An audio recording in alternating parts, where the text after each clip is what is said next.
আমিনা তোমার ওই নূরের পুতুলটা, তোমার নূরের ওই সন্তানটা, ওই আলোময় ছেলেটা একবার আমাদেরকে দাও, আমরা একবার দেখবো। বলে চলো চলো।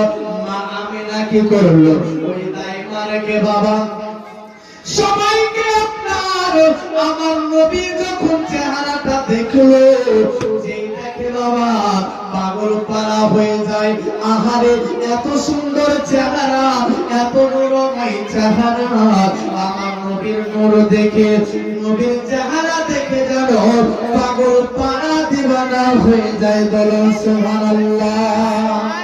তাই মারা সবাই আত্মহারা হয়ে যায়। কিন্তু বাবা এইভাবে যখন তারা দেখতে লাগলো, সবাই আনন্দ পায়। কিন্তু আমার নবী যখন শুনে এতিম হয়ে এসেছে, তখন আবার